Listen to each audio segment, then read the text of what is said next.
des films qui l'ont propulsé sous les projecteurs pendant toute sa jeunesse. Mais être célèbre si jeune, dit-il, lui a causé de sérieux dommages ainsi qu'à ses amis. As-tu l'impression d'avoir manqué une enfance normale?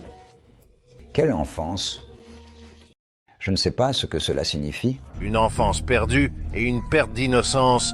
Il blâme les adultes, non seulement ceux qui cherchent à tirer profit des enfants charmants, mais aussi certains avec des intentions bien plus sinistres.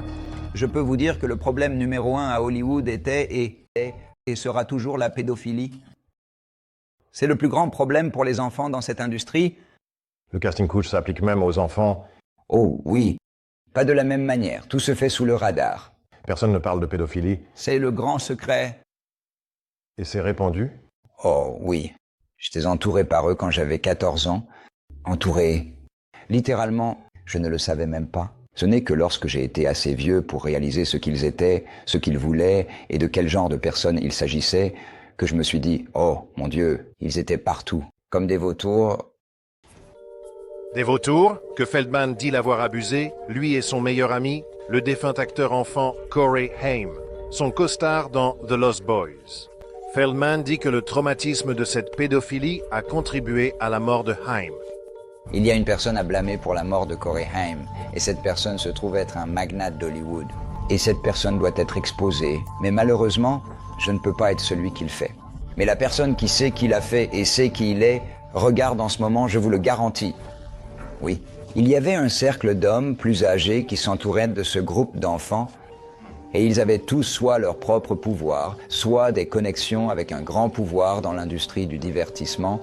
Feldman ne donnera pas de nom. Andy admet que son ami a eu des problèmes de dépendance, ce qu'il dit être un mécanisme pour faire face à ses démons. Sommes-nous dedans?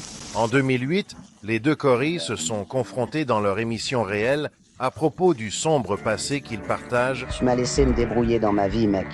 Violé, pour ainsi dire. Quand j'avais environ 14 ans et demi, et je le dis maintenant, qu'est-ce que tu as fait, mec, quand tu as vu ça se passer? Quand j'avais 14 ans, qu'est-ce que tu as fait? Tu étais au courant? Tu veux parler de la vérité? D'accord, alors parlons de la vérité. Je t'ai moi-même abusé à la même époque par quelqu'un d'autre. Qu'est-ce que t'as fait? Tu sais, il y a beaucoup de bonnes personnes dans cette industrie, mais il y a aussi beaucoup de gens vraiment, vraiment malades et corrompus dans cette industrie. Et il y a des gens dans cette industrie qui s'en sont tirés pendant si longtemps qu'ils se sentent au-dessus des lois. Et cela doit changer. Cela doit cesser.